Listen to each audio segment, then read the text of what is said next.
So my name's Derek Redmond. I'm the Group Performance Director at Thomas International, but most people will possibly know me for what I did in a previous life, which was run around in circles for a living. If you talk to a lot of people at Thomas, they say I still run around in circles for a living. But I'm actually, they say, the Group Performance Director and what's known as a performance coach. And I don't coach in sport, I actually coach in business. So I go into companies, into businesses, and help them develop their people to perform better within teams, so those teams and organizations can achieve whatever it is that they want to achieve. So the presentation that I've got for you today actually isn't directly about recruitment, it's about the stage after recruitment. Because whenever people always say to me, oh, what are you doing where you work at Thomas International? What do they do? And we say, oh, psychometric assessments. The first look you get is a strange, oh, what's that then? And you go, well, I'm sure you've been through the process maybe when you were applying for a role and someone asked you to do a personality test. Oh, yeah, so you work in recruitment. Yes, but it's just not recruitment. So we work at Thomas through the whole life cycle, through recruitment, retention, development, all that sort of stuff is where Thomas come into the picture. And I kind of wanted to share one of my favorite presentations and stories with you that is, if you like, the next stage beyond recruitment. We've had recruitment all day, so I thought it also might be quite nice at the end of the day to do something just slightly different. So I wanted to talk about performing in teams, high-performing teams, and how getting people together, once they've been recruited, how they will then fit into that new situation, that new environment, that new team, that new organization, and perform at their best. And the best way that I can do that is actually by telling you a story from my athletics days. So a lot of what I do, and a lot of my principles, a lot of the way that I work, really has come from what I've done in the world of sport. So I want to talk about one particular event that happened in 1991. And in 1991, the World Championships were taking place. And they were taking place in Tokyo. And I was in my usual two events, the individual 400 and the 4x400 meters relay. Now, they said that I should make the final and battle it out for the medals. That's what the bookies were saying. They also said that the Great Britain relay team will make the final and finish in second place. Now, at first glance, that seems pretty good. But as a sportsman, to read you're going to finish second actually isn't nice. Because basically what they're saying is you're going to be first, you're not going to win it, but you're going to be the first loser. And as a sportsman, we don't want to be losers, we only want to be the only winner. So seeing that written down in paper for the relay team, we didn't take that particularly well. Now that relay team consisted of myself and 5 other athletes. Some of them you may know, all of them you may know, hopefully I will go through them. So the first guy, apart from myself, the first guy in that team was a guy called John Regis, or as we called him, Johnny Two Chests Regis. I don't know if anybody remembers Big John with his big barrel chest, huge arms, big barrel butt, but don't tell him I said that. Next guy in the team was a guy called Roger Black, or as we called him, Roger Pretty Boy Black. And I'm sure I can see all the ladies nodding going, yeah. Apparently all the ladies used to call him Sex on Legs. That was his nickname. We used to call him a wank. That's a Doris, different story. Sorry, can't go there. That's Roger. The next person in the team you will have never heard of. He was a very quiet, unassuming character, a guy by the name of Chris Akabusi. Okay, everyone's heard of Chris Akabusi. What can you say about Chris Akabusi? Chris Akabusi was explained, I thought, in the best way I've heard ever. Someone once said about Chris is the only man, if you was in a room with Chris Akabusi, he's very difficult to ignore. It's well worth the effort, but he's very difficult to ignore. Very noisy, very great character. So you got Roger, you got John, you got Chris, you got myself, and then there's the 2 reserves, Addy Maffey and Mark Richardson. So a little bit about those 2 really quick. Mark Richardson, in my opinion, the most talented 400-meter runner this country has ever produced. They used to say that about me. I used to say no. He is the most talented 400-meter runner this country's ever produced. He was the last British athlete to beat Michael Johnson over 400 meters. Unfortunately, his career came to a short end through injury. A bit like me, it ended up shortening by injury. But very talented guy. The other guy, the final guy in the team, was a guy called Addy Maffey. Now, Addy Maffey started life off as a 200-meter runner. He still is, I've got to get this right, Addy Maffey is still the youngest ever track and field Olympic finalist, male Olympic finalist we've ever had. When he was still at school, he made the 200-meter final in the 1984 Olympic Games. And he was still at school, lined up against people like Carl Lewis, Jody Loach, all these guys, and this kid is still at school. Unbelievable talent. Moved over to 400 meters a few years later and became very good at that. Most people actually know him for what he did after he got out of athletics. After he got out of athletics, Addy Maffey became a strength and conditioning coach at Chelsea. And he was there for a number of years, saw them for a couple of FA Cups. They won FA Cup finals, goodness knows what, European clubs, all this sort of stuff. He then left Chelsea and went to Millwall, where he was weapons and special tactics expert or something like that. I'm not quite sure what it was. But anyway, I digress. Our 6 guys have gone out to Tokyo, say, with one aim. And that's to come back with a gold medal in the 4x4. But before we can get our hands on that gold medal, we've basically got 2 hurdles to get through. Hurdle number 1, we've got to qualify from the heats into the final. Hurdle number 2, assuming we make the final, the only way to get a gold medal is finish in first place. Now, up until that point, Roger Black had a fantastic World Championships. He won a silver medal in the individual 400 metres. So for the heats of the 4x4, the team management said, we're going to rest him. He can come in for the final. Physically, he didn't really need the rest, but mentally, he did. You know, he's won a silver medal, cracking race, needs to sort of almost reset himself again, so give him the night off. They also left out Big John Regis for good reason. John Regis wasn't even a 400-metre runner. His main distance was, can anybody remember? 200. I heard it mumbled down here. 200 metres. You're right, he was a 200-metre runner. But we knew John had one good run in his legs over 400 metres a year. And we thought, I'm not joking, and we thought we would save that one good run he's got in his legs for the final. So for the heats, he left myself, Akabusi, Richardson and Maffey with the job of getting the British team from the heats into the final. Cut a long story short, we won our heat. It was the first 2 teams in each of the heats to go through to the final the following day, and there were 4 heats. So we ran our heat, ran a quick time, job done. Jumped on one of the buses that took us back to the hotel from the track, got back to the hotel, quick shower, quick change, and all 6 of us came down to the hotel restaurant to have our evening meal together. Now, as you can imagine, the topic of conversation during that meal was pretty much what went on the track earlier on in the heats and what we thought was going to happen in the final the following day. So we're sitting there eating our food, talking about, obviously, you know, the Americans have qualified. There's no surprises there. They've got a couple of guys to bring in. They've got the world champion who beat Roger to the gold medal to bring into the final because he didn't run in the heat, talking about all that. The Germans got knocked out. The Kenyans made the final. There was a bit of a surprise there. So we're just talking about all the stuff that's happened. Halfway through our meal, our team manager and team coach came up to our table. And they said, sorry to interrupt you guys, but we've got all the information you need for the final tomorrow. Okay, no problems. So our team manager first turned around and says, okay guys, I've just come back from the technical team meeting. You've been given lane number 6. Lane number, what lane we're in? Lane 3, and the race is at 8 p.m.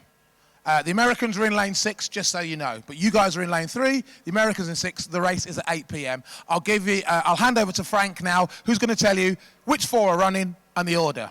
So Frank gets up and said, yeah, okay guys, well done in the heats, fantastic job. Any problems, any niggles, any injuries? No, we're all good, fantastic. He says, right, the final. He said, this is the order, and he's got his clipboard and he flips through. He says, right, order is Redmond, you're on 1. Akabusi, you're on 2. Big John, you're coming on the 3rd leg. Black, you're running the 4th leg. Good luck, guys, and make sure you get plenty of sleep. And with that, he disappeared. And to be honest with you, we knew that we were going to be in the final, me, Chris, John and Roger, and we also knew the order was going to be me to Chris, John and Roger. And people say to me, well, how do you know that? How do you work out the order in a 4x4? I'll explain to you now how at world and Olympic level, this is the way that you pick the order for the final. You always put your fastest man last. Roger Black is now Britain's fastest man over 400 metres. He beat me in the final. No, he hammered me in the final. He is clearly Britain's fastest. So the fastest goes last. Your second fastest will go first. So I'm now the 2nd fastest man in the country, so I'm going first. And the other 2, you just chuck them in the middle. That's it. Now, if that sounds familiar, that's pretty much what we did when we was at school. You always put your fastest man on the last leg because he was the quickest. You wanted to get a good start, so you'd put your 2nd fastest on the 1st leg, and the other 2, yeah, just get in there. Hadn't changed in all these years, from when I was this age to when I was a lot slimmer and older and competing. Always the same order. Fastest man last, 2nd fastest man first, other 2 in the middle. So we said, fine, no problems. The manager and coach disappeared. We finished our meal and we decided to go and get a relatively early night. So Roger and Chris are sharing a room, John and I are sharing a room, Addy Maffey and Mark Richardson are sharing another room. John and I had been in our room for maybe an hour, and there was a knock at the door. So I go to the door, it's Roger and Chris. I said, what's up? And Roger muttered those 4 words, I'm sorry ladies, but he muttered those 4 words that all married men hate to hear from their wives. So I've gone, what's up, Roger? And he's gone, we need to talk. And you know when you hear that, guys, we need to talk, yeah, you're in trouble for some reason. Well, I know when my wife says it, I'm in trouble. Anyway, so he says, we need to talk. I said, okay, what's going on? I said, come in. He came in, sat down. John mutes the TV, he says, what's going on? I said, I don't know, these guys want to have a conversation with us. So we sat down. Well, what's going on, guys? And Roger starts, he says, Chris and I have been having a conversation. And I said to Chris, we can't take this conversation any further without talking to Derek and John. I said, okay, well, you're talking to us. Will someone please put us out of our misery? So Roger leaned forward and said, Chris, tell him what you told me. So Chris said, oh, guys, you know what Roger's like. It's not that bad. I just think we need to change the order of the relay team. Well, that's pretty big, Chris. What are you thinking? And I thought he was going to say, put me back on the last leg and Roger back on the first leg and do what we always do. He didn't. He turned around and said, the only place for him to run was the last leg. And that was a bit confusing. So Regis turned around to him and said, okay, Chris, why? How have you come up with that? And Chris explained, I don't want to get too technical, but I do want to explain this. Chris's event, his individual event, was 400-meter hurdles. They said Chris would make the 400-meter hurdles final and finish in 7th place. Chris did make that final of the 400-meter hurdles, and he finished in 3rd place, winning a bronze medal. Now, you'd think Chris would be really happy with that performance. Technically, Chris ran a crap race. Sorry to say it, and if Chris was here, he'd be using words a lot stronger than that. But he ran a bad race. And as I say, I don't want to get too technical, but I do want to share this with you. So whether you run 400 meters or 400-meter hurdles, you cannot run the distance of 400 meters flat out. It's impossible. The human body can run somewhere between 230 meters to 235 meters before it naturally starts to decelerate. So the 400-meter race is what we call a controlled sprint. And there's basically 2 types of 400-meter runners. In fact, you can argue there's 3, but there's 2 main types of 400-meter runner. There's your speed-based 400-meter runners. There's your strength-based 400-meter runners. And then there's Michael Johnson, who could do what the hell he wanted. He'd still win whatever he did. So a speed-based 400-meter runner, which is what I was, is someone who has naturally a lot of speed. So for the first half of the 200, they won't go flat out because we can't, but we will run pretty quick for the first half of the 200. So we will do all our damage to the rest of the field in the first half of the race. And in basic terms, hang on for dear life in the second half of the race. That's in basic terms. That's what a speed 400-based 400-meter runner does. A strength-based 400-meter runner, which Chris was, they're not so quick in the first 2, so they have to go even slower than, obviously, a speed-based 400-meter runner. But their strength is the second half of the race, and they will reel people in that second half of the race. And that's what Chris does. So Chris was explaining about this 400-meter hurdles final. He was absolutely gutted. He said, guys, I'll tell you why I should be running the final of the 4x4. He said, in my 400-meter hurdles final, I ran the first half of that race, the first 200 in this 400-meter hurdles final, way too quick. I had the 2 favourites outside of me. The occasion got to me. The crowd was there. The gun went, and I just went. And we know as athletes our pace judgment. And he says, and I got to 200, and I knew I'd use more of my energy than I should have done. Now, if Chris had paced his race correctly, in a normal race, Chris will kick with about 120 meters to go. So he gets 2/3 way around the bend, pretty much that top bend, and then he will kick and come off that bend at speed and start going past people. But because he had gone too fast for the first 200, he said, when I got to that 120-meter mark, something in my head said, don't kick. Don't kick, whatever you do, don't kick. Save it until you've got about 90 meters to go. Now, I know that doesn't sound a lot to you, 30 meters, but when you're trying to dissipate all of your energy over 400 meters, actually holding back for 30 meters or so makes a huge difference. So rather than kicking with 120 meters to go, he comes into the home straight and kicks with about 90 meters to go. And he goes from 7th to 6th to 5th to 4th to 3rd. He's catching the guy in 2nd. He's catching the guy in 1st. The line just comes just that little bit quick because all 3 of them lunged over the line together. They had to wait a few seconds for the big screen to see who's won it. Nobody knew. Who's won it? Who's won it? Came up Akabusi 3rd. And he was absolutely gutted. And he said to us, guys, I couldn't believe it when I saw that. He said, I should have won that race. He said, if that race was a 405-meter hurdle race, I would have gone past those guys.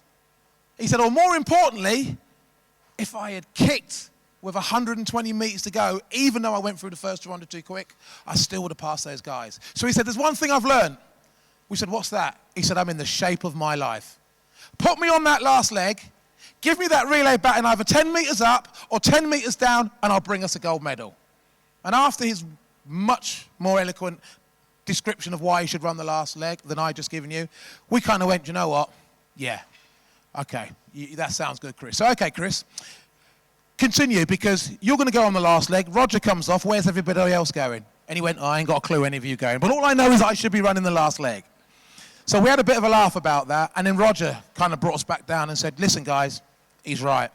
The last leg is where he should be. So I said, okay, Roger, where are you going? He goes, there's only one leg for me. I said, where's that? He said, the first leg. I said, why the first leg? He opened his explanation with, I won a silver medal in the individual 400. I went, thanks for rubbing that in. But why do you want to run the first leg? He said, no. He said, seriously, I won a silver medal in the individual 400 meters. Technically, that makes me the second fastest man in the world over 400 meters.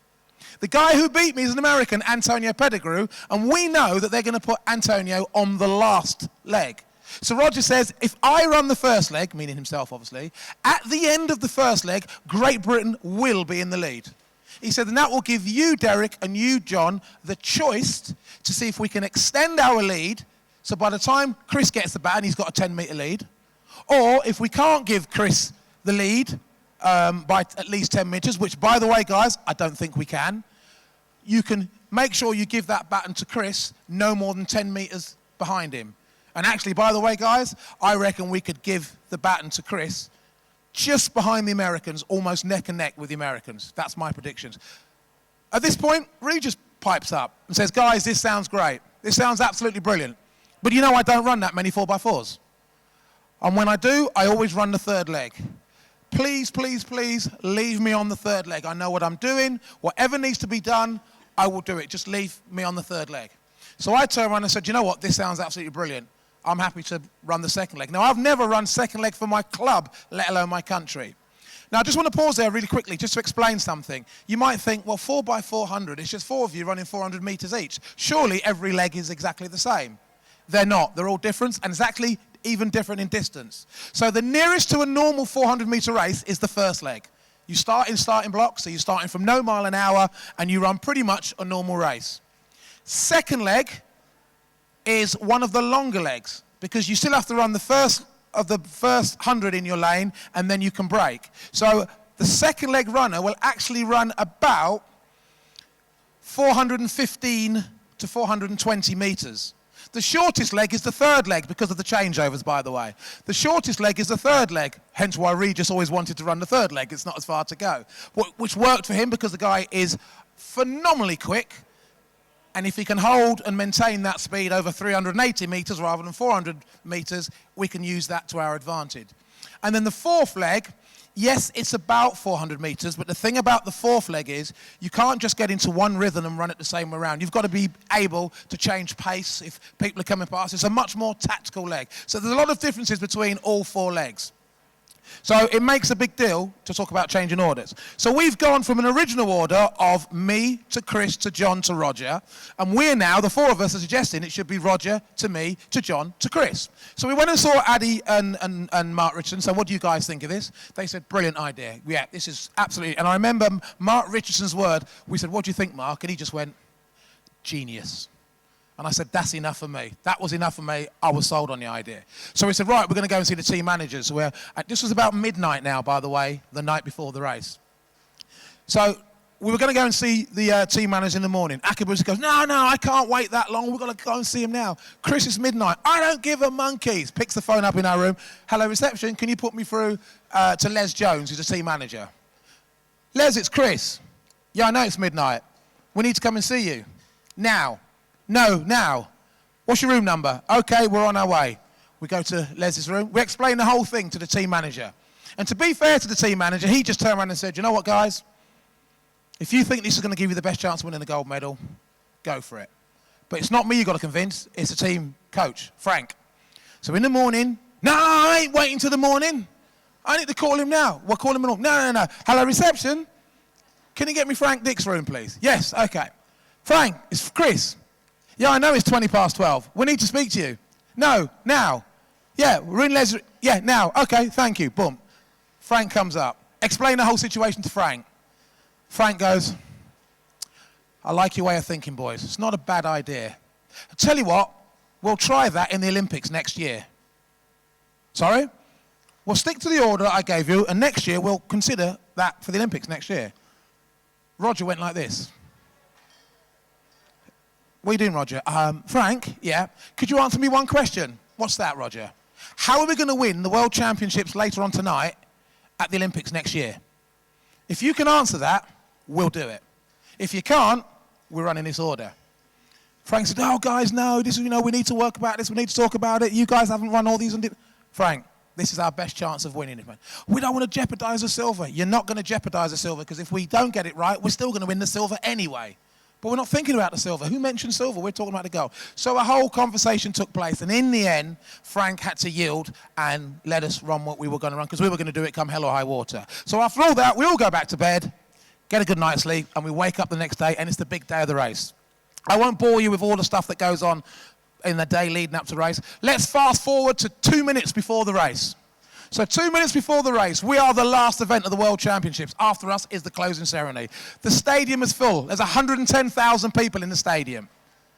We're milling around the start line. Everyone's doing their last few minutes, making sure they're all nice and loose. The guys who are running first leg are doing practice starts out of their blocks that they've just set up. The other guys might be doing a half-speed hand changeover just to make sure they're getting their eye in, all that sort of stuff. Everyone's doing their final bits. With 1 minute to go, one of the track referees gives a massive blast on the whistle, which signifies 1 minute to go. 30 seconds later, another blast on the whistle signifies 30 seconds to go. At that point, all the teams come off the track and go past lane 8 into the tunnel where all our kit is. We all stand where our kit is, we all strip off, and the British team were actually in a huddle. All four of us got our arms around each other. And for about 10 seconds, no one said a word. We were just looking around at each other in the eyes, just the four of us. And the only person to speak was Akabusi. And Akabusi just said, let's go and claim what's ours, boys. And we kind of squeezed in and went, all right, come on, let's go. And we all broke off. Roger storms out of the tunnel onto the track and stands behind the blocks in lane number 3. He's got a camera in his face and he's just staring through that camera. He's gone a complete lap of the track and then hand the baton on to me. So me and all the other second leg runners, we're standing inside of lane 1, pretty much where the high jump takes place. And I'm sort of angled myself and I'm looking at Roger and I'm sort of shaking my legs and bumping shoulders, treading on the opposition's toes with my spikes, all the usual tricks that go on that we all do, all that sort of stuff. Oh, sorry, all the usual stuff that you do. The guys who are running 3rd and 4th, so in our case, Chris and John, they're outside of lane 8, backs to the tunnel, looking onto the track, and they'll come onto the track when they're ready. Starter comes onto the track and the crowd, as I say, of 110,000 people goes quiet because they can sense a race is about to start. Now this race really is a 2-horse race. It's between the team from the United States and the team from Great Britain. We are head and shoulders above the rest of the world. But the Americans are the odds-on favourites. They have the fastest time in the world. They hold the world record. They're the reigning world and Olympic champions, and they haven't been beaten in a 4x400 metres final at world or Olympic level for 57 years. So they are odds-on favourites. And we've got the second fastest time in the world, second fastest time in history. We won a silver medal at the previous World Championships. We're odds-on for the silver. I just want to quickly talk about the time difference between the teams. Without going through the whole lot, the Americans have an advantage over the British team of 3.06 seconds. 1, 2, 3.06. I can never do that 0.06 quick enough. Now that doesn't really sound a lot, 3 seconds. Let's just call it 3 seconds. But I want to give you a bit of an idea of what that is in distance. So, excuse me, sir, can you just come and get the end of this tape measure? Yep, if you don't mind. If I get you, seeing as you're already standing, if I get you to take that measure and you walk that way, if you walk back. What's your name, sorry? Tigo. Okay, Tigo, keep going back. I'll come up as well. Hold on. Stop there a minute. Oh, no, hang on. You stay there. Here we go. Right. Just come to me a little bit. That's it. That'll do there. If you stop there, Tigo. Okay, from me to Tigo is 9 meters. Okay, so you stay where you are. If I do this, just to give this side an idea, and I'll do the same. I feel like a magician now. Is there any gaps in it, any holes? So this is 9 meters. If you average 44 seconds flat for 400 meters, and our PBs range between 43.8 and 44.9, if you average 44 seconds for 400 meters, you will run 9 meters, not in 3 seconds, but in 1 second. So I used to, please note, used to be able to run at a rate of 9 meters per second. Okay? Now, if you think that's quick, this is only 9 meters. Can you keep going back, Tigo, just a bit more? This tape doesn't go all the way. That'll do it. Right. The tape officially stops at 10 meters. I've possibly got another half meter here, so I'm roughly standing at 11 meters. I'm just going to inch my way back a little bit. So I'm roughly at 11.4 meters. Usain Bolt runs at a rate of 11.4 meters per second. And I'm going to say the same thing to you as I say when I go and do this in schools. If anybody in the audience can run 11.4 meters per second, please come and see me after. You've just got yourself a new agent. Okay? Thank you, Tigo. You can drop it on the floor. I'll sort it out from there. So if we can run at a rate of 9 meters per second, and we're 3 seconds slower than the Americans, that works out. So they've got a lead of 27 meters. They've got an advantage over us of 27 meters. Now, let me tell you, 27 meters at Olympic and level final in a 4x400 meters race is huge. But you know what? We don't care, because they're not going to have that advantage today. So back to the race. Roger's standing behind his blocks in lane 3. I'm in the infield, the guys at the side. Starter's out, crowd's gone quiet. Starter then says, on your marks. All the athletes take a deep breath on the track, shake their legs, step over their blocks, back their way into their starting blocks, getting their fingers down in position. Track referee comes on to make sure they've got their fingers behind the line. Track referee signals to the starter and gets off the track. You've now got 8 athletes on their marks.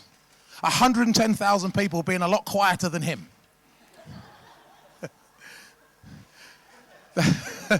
The starter then says, set. They all get into the set position, and the next thing you hear is the bang, and the gun goes, and the race is off. And rather than talk about it, let's have a look at the race, hopefully. The stadium quietens. The athletes walk forward and settle on their blocks. The World Championship final of the 4x400 meters relay.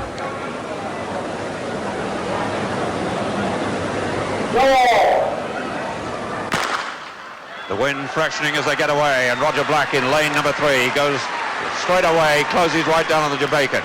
The American Valmont has started fast as well. Into the back straight though, it's Black at this stage who's cut right back on the Jamaican Pat O'Connor. Also going well is Valmont of America, and right on the outside, Kitter of Kenya. The first leg run in lanes, and the first bend of the second leg, and then they can break. The stagger and winds, we'll begin to see how they sort it out.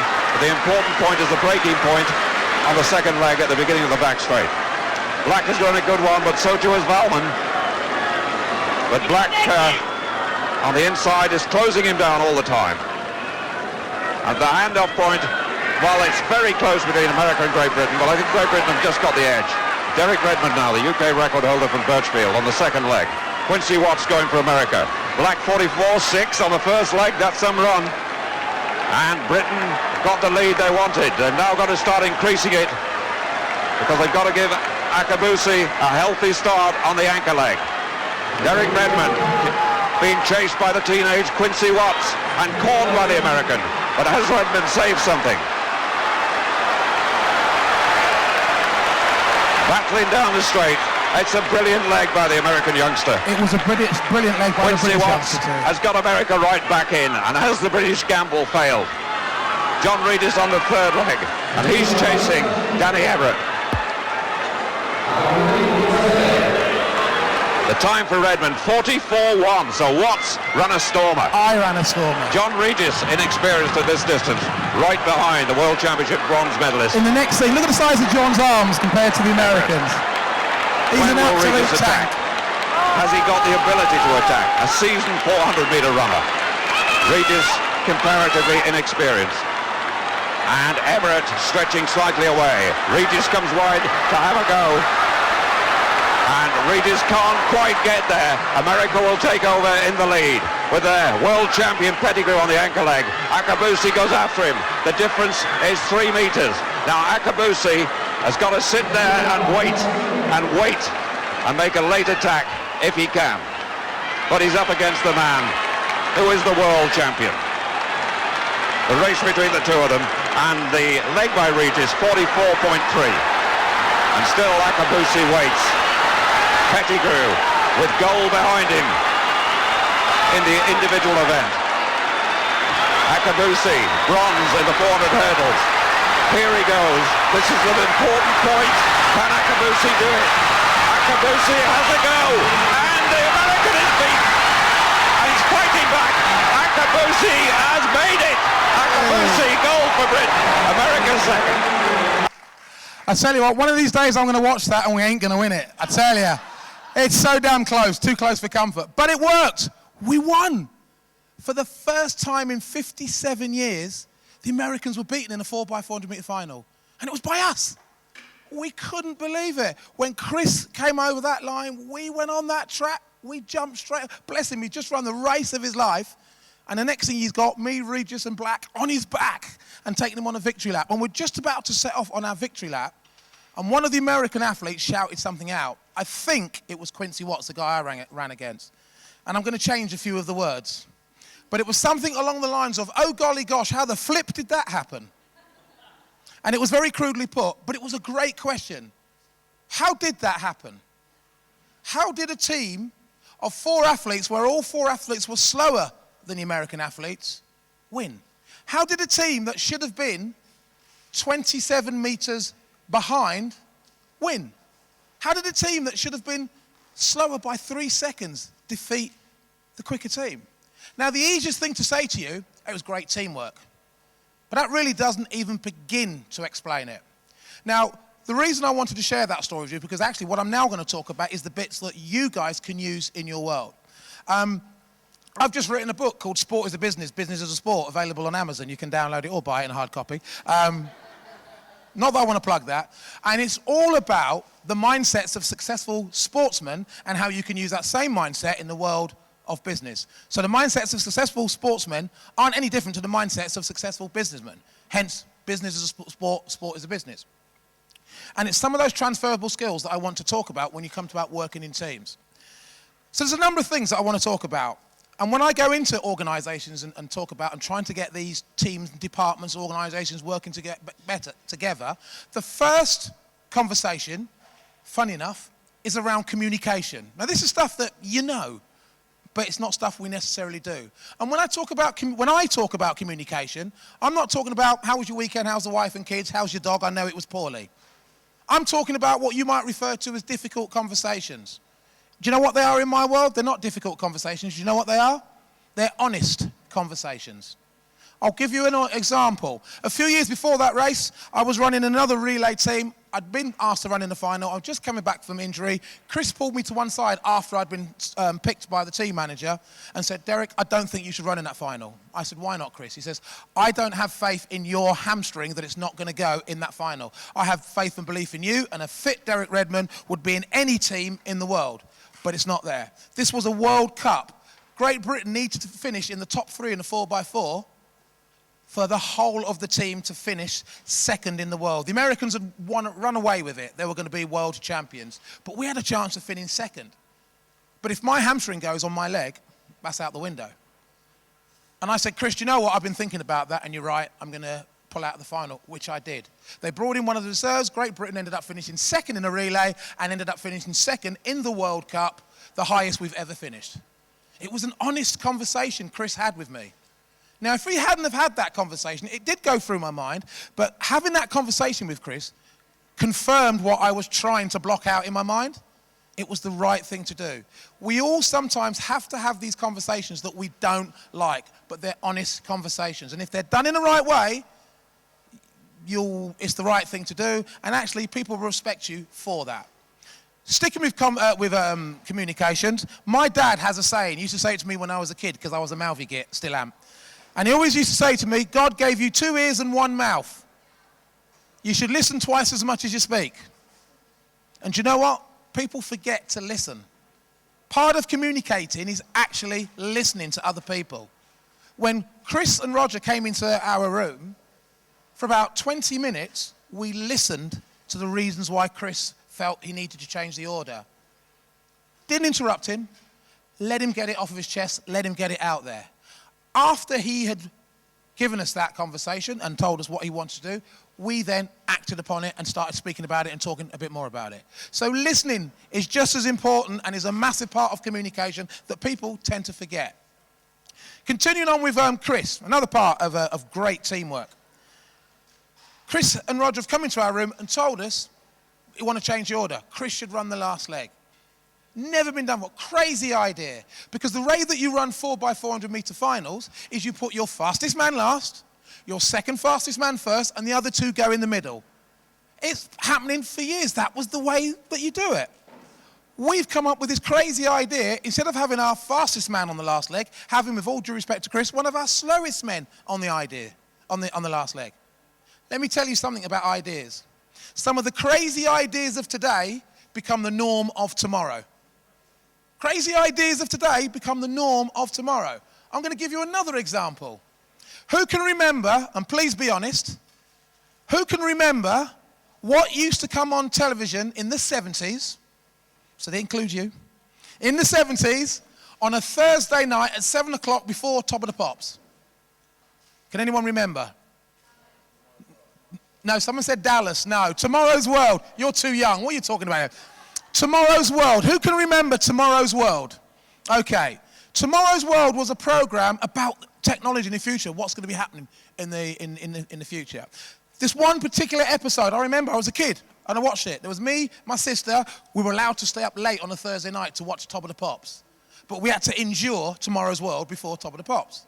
And this one particular episode, there's a table. And the presenter's got a nice cloth over it, and there's a telephone, a house phone on it. And he says, the common cardinal telephone.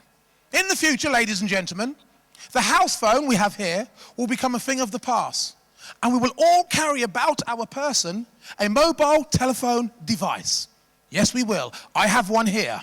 And he goes off and he goes, as you can see, I have this mobile telephone device clipped on my side here, and it works just the way a normal phone does. You dial the number, and you can hear me talking, hello, yes, and it is fantastic. This is going to revolutionize it. You can walk down the streets, you'll be able to drive with it, and we're sitting at home going, nah, that's never going to work, because you've got to plug it into your phone outlet at home. The wire's going to have to be about 15 miles long. They're going to get tangled. Crap ideas. Never good. Well, I didn't say crap when I was a kid to my mum and dad, but you get my gist. The crazy ideas of today become the norm of tomorrow. Chris has come up with this idea of him running on the last leg, taking our fastest guy off, and him taking his place, actually putting our fastest guy on the first leg, and John and I in the middle. It worked. From that day on, guess what happened? Not only the British team, but every team worldwide no longer stuck to the fastest man last, second fastest man first. They all then decided to look at different ways of what is best for our team on this occasion, on what we've got and who we're running against. We were kind of pioneering in that world of making people make decisions on their order. Why do I explain that? One of the most important things, apart from the communication and listening to people, is if you do listen to people and you are communicating with people, do you know what that gives people the platform to be? More adventurous with their ideas and come up with ideas. I'm sure most of you have been in a meeting, in a room, where you've had an idea that actually is a good idea, but you don't know it at the time, but you maybe don't have the confidence to say it because you might think they're going to go, oh God, what an idiot. And then 10, 15 minutes down the line, someone else comes out of it, and they did have the guts to say it, and you think, oh, I could have said that. And they say it. Don't ever be in situations where you're made to be felt like that. If you've got an idea, say it. Come out of it, because you just never know what that idea is going to do and where it can take you. In the world of sport, the minute you think, we've nailed this, we've got it, you're standing still. And in sport, if you're standing still, you're actually going backwards because everybody else is looking at what you do and improving on it. And it's no different in business. When the iPhone 1, I guess it was, first came out, the biggest single consignment, forget to phone shops and goodness knows what, who were buying them by the thousands, but there was an order from one person, and it was the biggest single consignment. And it was for a guy, and guess who he worked for? Samsung. And he bought 25,000 iPhone 1s. Not because they were going to hand them out as company phones, because they wanted to see what was inside those things. They took them apart, had a look, and they came out with their first Galaxy, which, funny enough, was a bit better than the iPhone. Then the iPhone comes out, next iPhone, which is better than the Galaxy, and you can see how this goes on. Innovation is something that's really important in a team, in a business, in any organization, innovation. But if you don't give your people the opportunity and the stage to be innovative, they're not going to come up with these crazy and weird ideas that may end up changing the way that your business is run. Very important. Communication does lead to innovation. The other area that I really want to talk about, and this really means a lot to me, it's obviously a lot of what we do, and that's understanding yourself and understanding people in your team. Self-awareness, I guess, is the easiest way to explain that. We all do things differently. We all like to do things differently, even if we all had exactly the same job. If I got every one of you to write the alphabet on a bit of paper, you'll get A to Z in the right order, but I bet you everyone will look different. Why? Because you've all got different handwriting. And just the same way you have different handwriting, you have different ways of going about things. Let me tell you something about the relay team and how we spent time with each other. Every 6 to 8 weeks, in the early days, against the wills of our coaches and advisors and agents, we used to get together for a weekend. We always used to go to Birmingham. Post House Hotel it was, Junction 7 of the M6, heading towards Warsaw. There was a Post House Hotel there. We'd meet there on the Friday night, have a bit of food. Saturday morning, go up, down to the track, which was at Alexander Stadium. It's about a mile away from the hotel. We'd do a training session, stay down the track, have lunch, do a weight session, come back, have a break, some food, shower, change, and either go out for a meal or go to the cinema or do some kind of team bonding stuff. And it started off just with the top 10 400-meter guys. Then the women sort of joined in, and then the junior guys and the junior girls joined in. This was something that we organized ourselves and paid for ourselves. And that's no big deal, but the point about it was, when you run in a 4x400-meter relay race at a major championship, your team is made up of, guess what? Rivals. Because all of us are either 400-meter runners, in John's case a 200-meter runner, but he would run the odd 400, or in Chris's case a 400-meter hurdler, but would also run 400s. They'll all have to run the 400 at the British trials to make the team. So can you imagine spending the majority of your life training to beat these people, and then for 3 days at a major championships, you're all supposed to come together and act like a team that trains 365 days a year together? It's not going to happen unless you get to know these people. You can't turn on, trust, all these sort of things just like that. You can't turn it on. Respect, trust, these things have got to be earned through getting to know people. So we didn't do it for the extra training. We did it to kind of grow to know each other. And we did this for years. Now, with the technology that we have with psychometric assessments, we have, and this is not a sales pitch, ladies and gentlemen, but we have obviously an assessment that looks at your work-based behaviors, and you can takes about 8 minutes to do. Right? It's an 8-minute assessment. And with that, we can look at your preferred style of communication. Are you someone who would rather email somebody, or are you someone who's like to meet face-to-face, or you're someone who maybe prefers to be on the phone? We can work out your motivators, your demotivators. We can work out, are you somebody, I don't know, that's, likes working with and through people, great out in networking events? Are you someone that isn't? Are you someone that likes to dot all the I's and cross all the T's? Are you someone that gets a long email, skims it and says, yeah, I've read it? Are you another person that gets an email, reads it through and through and through and through, and not only absorbs it, but sends it back with all the punctuation mistakes? There are people out there that are like that. It is so important how other people work. It's so important how you work. And sometimes you need to do what we say in our game, modify your behavior in order to be able to work a little bit more harmoniously with them. I've got another example for you.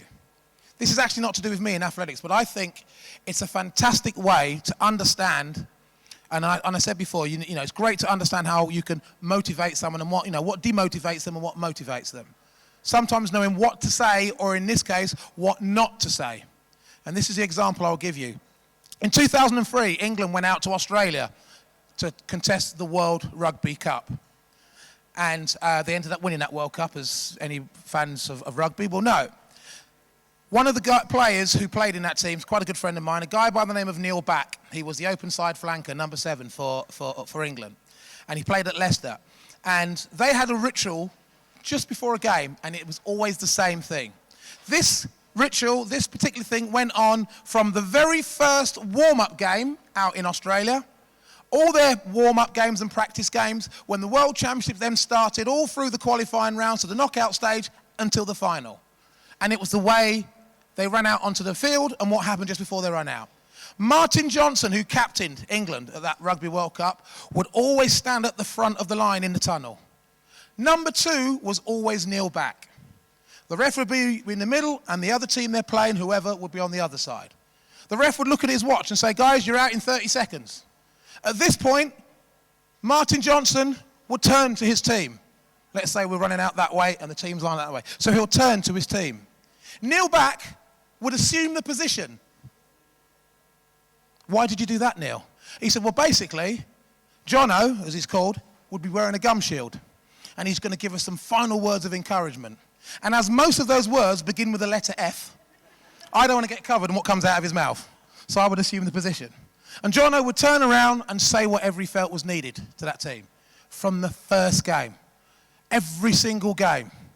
Comes to the final. England are just about to run out. Australia are there. Jono's at the front. Neil Back's behind him. It's a lovely evening. Happened to be there myself. It's fantastic. Ref says, boys, 30 seconds and we're out. Jono turns. Neil adopts the position. Jono looks round, turns back, runs out. Doesn't say a word.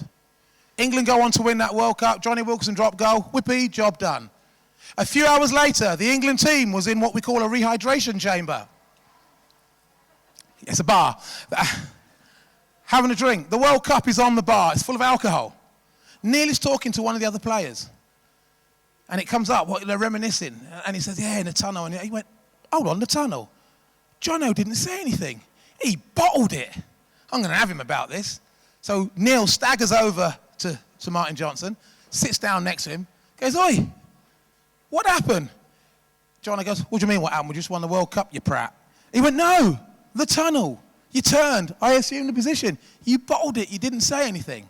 And Jono turned around and said, listen, mate, there's one thing I've spent as England captain is getting to know my team. And every game I captain, I turn around and I quickly run my eyes down all the eyes players. And if there's one player that I feel needs something, I will say whatever I think is needed, based at that one player, but for everybody to hear. He said, when I turned around in that tunnel leading out to that final, and I ran my eyes down all of the eyes in the team, I knew there was nothing I could say that was going to make a difference to the way we performed. And to me, that is a fantastic example of knowing what not to say at a given time. Because we've all put our foot in it. Understanding yourself and understanding others is a massive ingredient for a team to be able to work and perform well. So these are just some of the simple ingredients that we've been doing in the world of sport and that you can take into the world of business to help teams succeed at a much higher level. There are lots of other things, but I'm not going to stand here and bore you with all those sort of things. The one thing that I will say, that the assessment that I just mentioned, if you've never been through a psychometric assessment, if you have used a different supplier, anything like that, if you do fancy one, I know our team's packing up and they're going to curse me for this, but if you want to get, just give us a card or jot your name down, we'd be happy to send you the assessment. You do it online, it'll take 6 to 8 minutes, and we'll get somebody from one of the other teams to give you some feedback, and it will really give you an understanding about yourself. And a lot of it you'll already know, and there'll be some bits that you go, no, that ain't me. And I always say, ask the closest people around you, ask your partner, ask people who work with you, and they'll go, yeah, you do that, that is you. Because there'll be things that you do and say and the way you act or whatever it is that you possibly don't realise it, and it could be perceived in a different way. Half of the reasons we don't work so well with people, it's not that we don't get on, it's what we perceive about the way that they maybe act or talk, or they might not be angry, they might be shouting, but they're not angry. It's just the way that they conduct themselves. It's the behaviors that they have. Very, very important. So as you can see, there's a lot of things that you need to look at, not just from our point of view from Thomas International, but you look at once you've gone to the next level beyond recruitment. And I hope that might give you a little bit of an insight to what maybe you need to look at with what you're doing within your roles. I hope it has. Thank you again for listening to what I had to say. If you've enjoyed it, my name is Derek Redmond. If you haven't, this is Chris Akabusi saying thank you very much for your time.